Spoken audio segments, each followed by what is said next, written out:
ಬೇಸುಗೆ ಸಂಜೆಯ ಹೊತ್ತು ಭಟ್ಟರು ಗಿಡಗಳಿಗೆ ನೀರು ಹಾಕುತ್ತಿದ್ದ ಸಂದರ್ಭದಲ್ಲಿ ಯಾರೋ ಒಬ್ಬ ಹುಡುಗ ಅವರ ಗೇಟಿನ ಮುಂದೆ ನಿಂತು ಅತ್ತಿಂದಿತ್ತ ನೋಡ್ತಾ ಇದ್ದ. ಸುಮಾರು ಹೊತ್ತು ಅಲ್ಲೇ ನಿಂತಿದ್ದ ಹುಡುಗನನ್ನು ನೋಡಿ ಭಟ್ಟರು, ಏನಪ್ಪ, ಯಾರು ಬೇಕಿತ್ತು? ಆಗ್ಲಿನಿಂದ ಇಲ್ಲೇ ನಿಂತಿದ್ದೀಯ? ಅದು ಯಜಮಾನ್ರೆ, ನನಗೆ ಈ ಊರಲ್ಲಿ ಕೆಲಸ ಸಿಕ್ಕಿದೆ. ನಿಲ್ಲಲು ಒಂದು ಸಣ್ಣ ಬಾಡಿಗೆ ಮನೆ ಬೇಕಿತ್ತು. ಬೆಳಿಗ್ಗೆಯಿಂದ ಇದೇ ಏರಿಯಾದಲ್ಲಿ ಓಡಾಡ್ತಾ ಇದ್ದೇನೆ.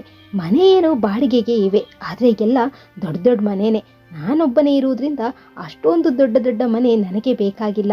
ಅದಲ್ಲದೆ ಬಾಡಿಗೆ ಕೂಡ ಹೆಚ್ಚು. ಅದಕ್ಕೆ ಯಾವುದಾದ್ರೂ ಸಣ್ಣ ಮನೆ ಖಾಲಿ ಇದೆಯಾ ಅಂತ ನೋಡಿಕೊಂಡು ಈ ಕಡೆ ಬಂದೆ.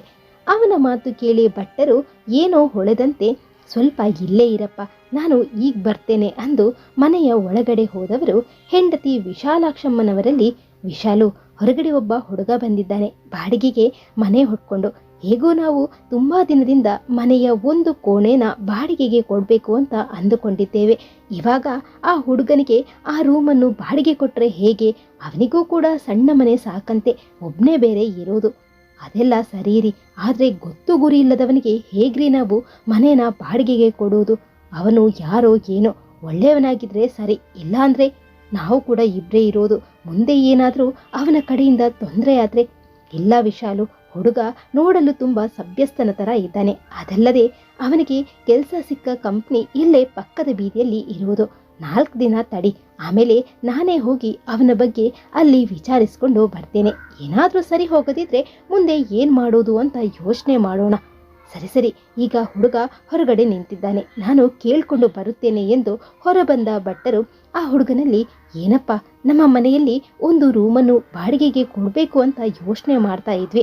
ನಿನಗೆ ಏನು ಅಭ್ಯಂತರ ಇಲ್ಲ ಅಂದರೆ ನೀನು ಇಲ್ಲೇ ಇರಬಹುದು. ಊಟ ತಿಂಡಿ ಬಗ್ಗೆ ಯೋಚನೆ ಮಾಡಬೇಡ, ಅದರ ವ್ಯವಸ್ಥೆ ನಾನು ಮಾಡ್ತೇನೆ ಅಂದಾಗ ಆ ಹುಡುಗನಿಗೂ ಖುಷಿಯಾಗುತ್ತೆ. ಕೂಡಲೇ ತನ್ನ ಲಗೇಜ್ ಸಮೇತ ಮನೆಯೊಳಗೆ ಕಾಲಿಡ್ತಾನೆ. ಅದೊಂದು ಹಳೆಯ ಕಾಲದ ಮನೆಯಾದರೂ ತುಂಬ ದೊಡ್ಡ ಮನೆ. ಆದರೆ ಮನೆಯಲ್ಲಿದ್ದದ್ದು ಮಾತ್ರ ಇಬ್ಬರು ಪ್ರಾಯದವರು. ಭಟ್ಟರು ಹಾಗೂ ವಿಶಾಲಾಕ್ಷಮ್ಮನವರಿಗೆ ಅಂದು ಆ ಹುಡುಗನನ್ನು ನೋಡಿ ಏನೋ ಸಮಾಧಾನ. ಏನಪ್ಪ, ನಿನ್ನ ಹೆಸರೇನು? ವಿಶಾಲಾಕ್ಷಮ್ಮನವರು ಕೇಳಿದಾಗ, ಮೇಡಮ್, ನನ್ನ ಹೆಸರು ಅಜಿತ್ ಅಂತ. ಅಯ್ಯೋ, ನನ್ನ ಮೇಡಮ್ ಅಂತ ಕರಿಬೇಡ, ಅಜ್ಜಿಯನ್ನು ಸಾಕು. ಮೊದಲು ಸ್ನಾನ ಮುಗಿಸ್ಕೊಂಡು ಬಾ, ಅಷ್ಟರಲ್ಲಿ ಟೀ ಮಾಡ್ತೀನಿ. ಸರಿ ಅಜ್ಜಿ, ಈಗ ಬಂದೆ ಅನ್ನುತ್ತಾ ತನ್ನ ಲಗೇಜ್ ಹಿಡಿದು ರೂಮಿಗೆ ಹೋಗ್ತಾನೆ. ಹೀಗೆ ಅವನಿಗೆ ಬೆಳಗ್ಗಿನ ಚಹಾ ತಿಂಡಿ, ಮಧ್ಯಾಹ್ನಕ್ಕೆ ಟಿಫಿನ್, ರಾತ್ರಿಯ ಊಟ ಎಲ್ಲಾನು ವಿಶಾಲಾಕ್ಷಮ್ಮನವರು ಕೊಡ್ತಾ ಇದ್ರು. ಅಜಿತ್ಗಂತೂ ಅಜ್ಜಿಯ ಕೈರುಚಿ ತುಂಬಾನೇ ಹಿಡಿಸಿತ್ತು. ದಿನ ಕಳೆದಂತೆ ಅಜಿತ್ ಆ ಮನೆಗೆ ಹೊಂದ್ಕೊಂಡ. ಅವರಿಬ್ಬರನ್ನು ತನ್ನ ಸ್ವಂತ ಅಜ್ಜ ಅಜ್ಜಿಯ ಹಾಗೆ ಕಾಣುತ್ತಿದ್ದ. ಒಂದಿನ ರಾತ್ರಿ ಎಲ್ಲರೂ ಊಟಕ್ಕೆ ಕುಳಿತಿದ್ದಾಗ ಅಜಿತ್ ಭಟ್ಟರಲ್ಲಿ, ನೀವು ಇಬ್ಬರೇ ಇರುವುದಾ? ನಿಮಗೆ ಮಕ್ಕಳಿಲ್ವಾ ಅಂತ ಕೇಳಿದಾಗ ಗಂಡ ಹೆಂಡತಿ ಇಬ್ರು ಮುಖ ಮುಖ ನೋಡ್ಕೊಳ್ತಾರೆ. ಅಯ್ಯೋ, ನಾನೇನಾದರೂ ತಪ್ಪಾಗಿ ಕೇಳಿದ್ನಾ? ಸಾರಿ, ನಿಮಗೆ ಇಷ್ಟ ಇಲ್ಲ ಅಂದರೆ ಏನೂ ಹೇಳಬೇಡಿ, ಸುಮ್ಮನೆ ಕೇಳಬೇಕು ಅಂತ ಅನಿಸಿತು, ಅದಕ್ಕೆ ಕೇಳಿದೆ ಅಷ್ಟೇ. ಹಾಗೇನೂ ಇಲ್ಲಪ್ಪ, ನಿನ್ನಲ್ಲಿ ಮುಚ್ಚಿಡುವಂಥದ್ದು ಏನೂ ಇಲ್ಲ. ನಮಗೂ ಒಬ್ಬ ಮಗ ಇದ್ದ. ನನ್ನ ದುರಹಂಕಾರಕ್ಕೆ ನಾನು ಅವನನ್ನು ದೂರ ಮಾಡಿಕೊಂಡೆ. 25 ವರ್ಷ ಆಯಿತು ನಾನು ನನ್ನ ಮಗನನ್ನು ನೋಡದೆ. ವಿಶಾಲು ಅಂತೂ ದಿನಾ ಮಗನನ್ನು ನೆನೆಸಿ ಕಣ್ಣೀರಿಡ್ತಾ ಇದ್ದಾಳೆ. ಆದರೆ ಏನೂ ಮಾಡದ ಪರಿಸ್ಥಿತಿ ನನ್ನದು. ನನ್ನ ಆವೇಶಕ್ಕೆ ಮಗನನ್ನು ಕಳೆದುಕೊಂಡೆ. ಮಗನ ನೆನಪು ತುಂಬಾನೇ ಕಾಡ್ತಾ ಇದೆ. ಸಾಯುವ ಮುಂಚೆ ಅವನ ಮುಖನ ಒಂದ್ಸಲ ನೋಡಬೇಕು ಅನ್ನುವ ಆಸೆ. ಆದರೆ ಅದು ಸಾಧ್ಯ ಆಗುತ್ತಾ ಇಲ್ವಾ ಅಂತ ಗೊತ್ತಿಲ್ಲ. ವಿಶಾಲಾಕ್ಷಮ್ಮನವರು ಕೂಡ ಕಣ್ಣೀರು ಹಾಕುತ್ತಾ ಮಗನನ್ನು ನೋಡುವ ಆಸೆನ ವ್ಯಕ್ತಪಡಿಸ್ತಾರೆ. ಅದಲ್ಲದೆ ಮಗನಿಗಾಗಿ ಕಂಡ ದೇವರಿಗೆ ಹರಕೆ ಹೊತ್ತಿದ್ರು. ಈ ಹಿರಿಯ ಜೀವಗಳ ಕಣ್ಣೀರ ಕತೆ ಕೇಳಿ ಅಜಿತ್ನ ಹೃದಯ ಭಾರವಾಯಿತು. ಅವರಿಗೆ ಸಮಾಧಾನ ಮಾಡಿ ಊಟ ಮುಗಿಸಿ ತನ್ನ ರೂಮ್ ಸೇರಿಕೊಳ್ತಾನೆ. ಯಾರೂ ದಿಕ್ಕಿಲ್ಲದ ಆ ವೃದ್ಧ ಜೀವಿಗಳಿಗೆ ಅಜಿತ್ ಆಸರೆಯಾಗ್ತಾನೆ. ಅವರ ಎಲ್ಲ ಬೇಕು ಬೇಡಗಳನ್ನು ಅಜಿತ್ ಪೂರೈಸ್ತಾ ಇದ್ದ. ಅವರಿಗೆ ಬೇಕಾದ ಮಾತ್ರೆ, ದಿನಸಿ ವಸ್ತುಗಳನ್ನು ತರುವ ಜವಾಬ್ದಾರಿಯೆಲ್ಲ ಅಜಿತ್ ವಹಿಸಿದ್ದ.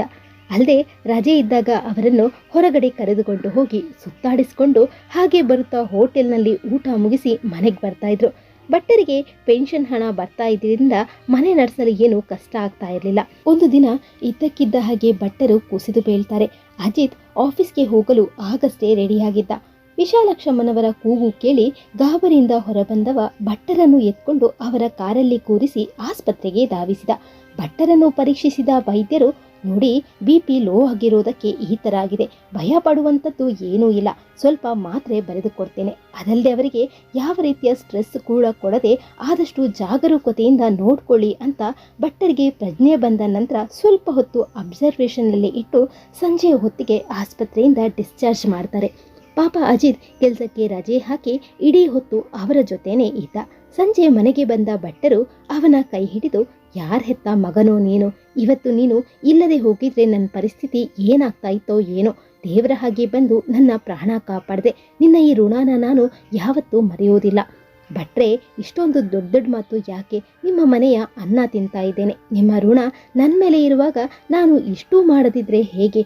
ಇವತ್ತು ನನ್ನ ಮಾಂಗಲ್ಯ ಉಳಿಸಿದ್ಯಪ್ಪ, ಇವರಿಗೆ ಏನಾದರೂ ಹೆಚ್ಚು ಕಡಿಮೆ ಆದರೆ ನಾನಂತೂ ಖಂಡಿತ ಬದುಕಿರಲ್ಲ ಅಂತ ವಿಶಾಲಾಕ್ಷಮ್ಮನವರು ಕಣ್ಣೀರಿಟ್ರು. ಅಲ್ಲದೆ ನಿನ್ನಂತಹ ಮಗನನ್ನು ಹೆತ್ತ ನಿನ್ನ ತಂದೆ ತಾಯಿಗಳೇ ಪುಣ್ಯವಂತರು, 100 ಕಾಲ ಚೆನ್ನಾಗಿರಪ್ಪ. ಅಯ್ಯೋ ಅಜ್ಜಿ, ನೀವು ಹೊಗಳುವಂತಹ ದೊಡ್ಡ ಕೆಲಸ ನಾನೇನೂ ಮಾಡಿಲ್ಲ. ಹೊಟ್ಟೆ ಚುರ್ರಂತಿದೆ, ಏನಾದರೂ ತಿನ್ನಲು ಕೊಟ್ಟರೆ ಈ ಬಡಪಾಯಿ ಹೊಟ್ಟೆ ತುಂಬಿಸ್ತಾನೆ. ಇರಪ್ಪ ಈಗಲೇ ತಂದೆ ಅನ್ನುತ್ತಾ ವಿಶಾಲಾಕ್ಷಮ್ಮನವರು ಅಡುಗೆ ಕೋಣೆಗೆ ಹೋಗ್ತಾರೆ.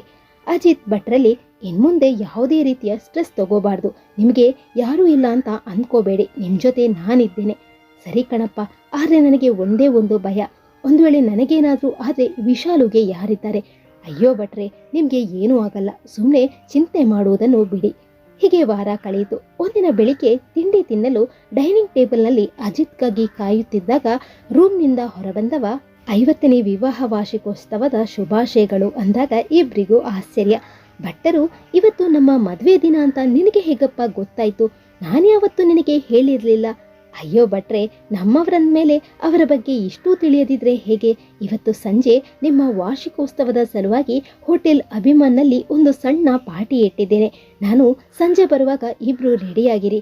ಇದೆಲ್ಲ ಯಾಕೋ ಸುಮ್ಮನೆ ಅಜಿತ್? ಪ್ರಶ್ನೆ ಮಾಡಬಾರ್ದು ಅಜ್ಜಿ, ಸುಮ್ಮನೆ ರೆಡಿಯಾಗಿ ಅಷ್ಟೇ, ನನಗೆ ಲೇಟ್ ಆಯಿತು, ತುಂಬ ಕೆಲಸ ಬಾಕಿ ಇದೆ ಅನ್ನುತ್ತಾ ಕೈಯಲ್ಲಿ ಒಂದು ದೋಸೆ ಹಿಡಿದು ಹೊರಟೇ ಬಿಟ್ಟ. ಕೂತ್ಕೊಂಡು ತಿನ್ನೋ ಮಾರಾಯ ಅಂದ್ರೂ ಕಿವಿಗೆ ಹಾಕಿಕೊಳ್ಳಲಿಲ್ಲ. ಹುಚ್ಚು ಹುಡುಗ ಕಣೆ, ನೋಡಿದ್ಯಾ ಯಾರೂ ಇಲ್ಲ ಅನ್ನುತ್ತಾ ಕೊರಗ್ತಾ ಇದ್ವಿ ಅಲ್ವಾ? ಅದಕ್ಕೆ ದೇವರು ಅಜಿತ್ನನ್ನು ನಮ್ಮ ಮನೆಗೆ ಕಳುಹಿಸಿರೋದು. ಸರಿ ಸರಿ, ನಾನು ಸ್ವಲ್ಪ ಹೇರ್ ಕಟ್ಟಿಂಗ್ ಮಾಡಿಸ್ಕೊಂಡು ಬರ್ತೇನೆ, ಸಂಜೆ ಚೆನ್ನಾಗಿ ಕಾಣಿಸ್ಬೇಕಲ್ವಾ? ಬೇಕಿದ್ರೆ ನೀನು ಬಾ, ಬ್ಯೂಟಿ ಪಾರ್ಲರ್ಗೆ ಹೋಗಿ ಬರೋಣ ಅಂತ ಭಟ್ಟರು ವಿಶಾಲಾಕ್ಷಮ್ಮನವರನ್ನು ನೋಡಿ ಕಣ್ಣು ಹೊಡೆದ್ರು. ಹೋಗ್ರಿ, ಏನು ಹುಚ್ಚಾಟ ನಿಮ್ದು ಎನ್ನುತ್ತಾ ನಗುತ್ತಾ ಅಡುಗೆ ಮನೆ ಕಡೆ ಹೊರಟರು. ಎಷ್ಟೋ ಸಮಯದ ನಂತರ ಈ ಥರ ಖುಷಿಯಾಗಿರುವುದನ್ನು ನೋಡಿ ಭಟ್ಟರು ನಿರಾಳರಾಗ್ತಾರೆ. ಅಂದು ಸಂಜೆ ದಂಪತಿಗಳು ನವ ಜೋಡಿಯ ಹಾಗೆ ರೆಡಿಯಾಗಿದ್ರು. ಅಜಿತ್ ಬಂದು ಅವರನ್ನು ಕಾರಿನಲ್ಲಿ ಹೋಟೆಲ್ಗೆ ಕರೆದುಕೊಂಡು ಹೋದ.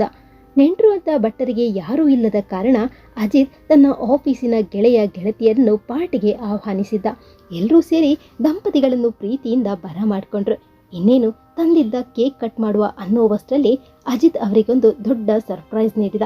ಯಾರೋ ದಂಪತಿಗಳು ಆ ಪಾರ್ಟಿಗೆ ಬಂದಿದ್ರು. ಭಟ್ಟರಿಗೆ ಹಾಗೂ ವಿಶಾಲಾಕ್ಷಮ್ಮನವರಿಗೆ ತಕ್ಷಣ ಆ ದಂಪತಿಯ ಗುರುತು ಸಿಗಲಿಲ್ಲ. ಅವರು ಕಾಲಿಗೆ ನಮಸ್ಕರಿಸುತ್ತಾ ಅಪ್ಪ ಅಮ್ಮ ಹೇಗಿದ್ದೀರಾ ಅಂದಾಗಲೇ ಬೆಂಕು ಮಗನೇ ಎನ್ನುತ್ತಾ ಭಟ್ಟರು ವಿಶಾಲಾಕ್ಷಮ್ಮನವರು ಅವನನ್ನು ತಬ್ಬಿಕೊಳ್ತಾರೆ. ಎಷ್ಟು ವರ್ಷ ಆಯಿತು ಕಣಪ್ಪ ನೀನು ನೋಡದೆ, ಹೇಗಿದ್ದೀಯಾ, ಎಲ್ಲಿದ್ದೆ ಇಷ್ಟು ದಿನ? ಈ ಅಪ್ಪ ಅಮ್ಮನ ಒಂದಿನಾನು ನೋಡಬೇಕು ಅಂತ ಅನಿಸ್ಲಿಲ್ವಾ ನಿನಗೆ? ಇವತ್ತು ಬರ್ತೀಯಾ ನಾಳೆ ಬರ್ತೀಯಾ ಅಂತ ನಿಮ್ಮಮ್ಮ ಪ್ರತಿದಿನ ಬಾಗಿಲಿನ ಬಳಿ ನಿಂತು ಕಾಯ್ತಾ ಇದ್ಲು. ಅಪ್ಪ ಅಮ್ಮ ಬರಬೇಕು ಅಂತ ತುಂಬ ಸಲ ಅಂದ್ಕೊಂಡಿದ್ದೆ, ಆದರೆ ಎಲ್ಲಿ ನೀವು ಸಿಟ್ಟು ಮಾಡಿಕೊಳ್ಳುತ್ತೀರಾ ಅನ್ನುವ ಭಯ. ನಿಮ್ಮ ವಿರುದ್ಧ ಹೋಗಿ ನಾನು ಪ್ರೀತಿಸಿದವಳನ್ನು ಮದುವೆಯಾದೆ, ಹಾಗಂತ ನಿಮ್ಮನ್ನು ಮರೆತಿರಲಿಲ್ಲ. ಸದಾ ನಿಮ್ಮ ನೆನಪು ನನ್ನ ಕಾಡ್ತಾ ಇತ್ತು. ಎಲ್ಲ ನನ್ನದೇ ತಪ್ಪು ಕಣ್ಮಗ. ಆವತ್ತು ನಾನೇ ನಿಂತು ನಿಮಗೆ ಮದುವೆ ಮಾಡಿಸಿದ್ರೆ ಇವತ್ತು ಈ ದಿನ ಬರ್ತಾ ಇರಲಿಲ್ಲ. ನಮಗೆ ಆದದ್ದೆಲ್ಲ ಕೆಟ್ಟ ಕನಸು ಅಂತ ಮರೆತು ಇನ್ಮುಂದೆ ಆದರೂ ನಮ್ಮ ಜೊತೆಯಲ್ಲೇ ಇರಿ. ಹೌದಪ್ಪ, ನಾವು ಕೂಡ ನಿಮ್ಮ ಜೊತೆನೇ ಇರ್ತೇವೆ. ನಿಮ್ಮ ಮೊಮ್ಮಗ ಅಂತೂ ಅಜ್ಜ ಅಜ್ಜಿನ ಬಿಟ್ಟು ಬರಲ್ಲ ಅಂತ ಹಠ ಹಿಡಿದು ಕೂತಿದ್ದಾನೆ. ಏನು ಮೊಮ್ಮಗನ? ಹೌದಪ್ಪ, ಅಜಿತ್ನ ಯಾರಂದುಕೊಂಡಿದ್ದೀರಾ? ನಿಮ್ಮ ಮೊಮ್ಮಗ ಅವನು. ಇವತ್ತು ನಾವು ಇಲ್ಲಿಗೆ ಬರುವುದಕ್ಕೆ ಅವನೇ ಕಾರಣ. ಏನು ನನ್ನ ಮೊಮ್ಮಗನ? ಅಯ್ಯೋ, ಇಷ್ಟು ದಿನ ಆದರೂ ನಮಗೆ ಗೊತ್ತೇ ಆಗಲಿಲ್ಲ ಅನ್ನುತ್ತಾ ಭಟ್ಟರು ಅವನತ್ರ ಬಂದು, ಯಾಕೋ ಪುಟ್ಟ, ನೀನೇ ನಮ್ಮ ಮೊಮ್ಮಗ ಅಂತ ಹೇಳಬಹುದಿತ್ತಲ್ವೇನೋ?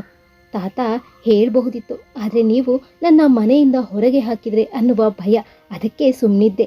ಅಯ್ಯೋ ಹುಚ್ಚಪ್ಪ, ನಿನ್ನಂತಹ ಮುತ್ತನ್ನು ಯಾರಪ್ಪ ಬೇಡ ಅಂತಾರೆ?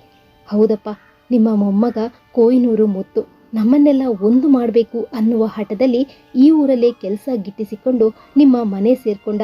ಇದರಲ್ಲಿ ತಮಾಷೆ ಏನು ಗೊತ್ತಾ ಅಪ್ಪ?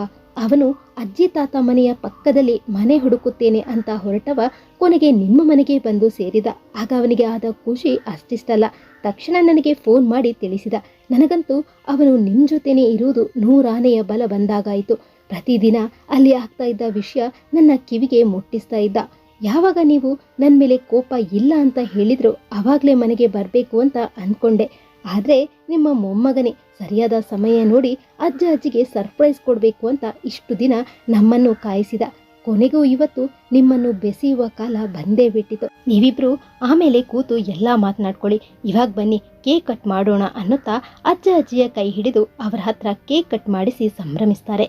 ಸೊಸೆ ಬಂದ ಮೇಲೆ ವಿಶಾಲಾಕ್ಷಮ್ಮನವರಿಗೆ ಮನೆ ಕೆಲಸ ಯಾವುದು ಮಾಡಲು ಬಿಡ್ತಾ ಇರಲಿಲ್ಲ.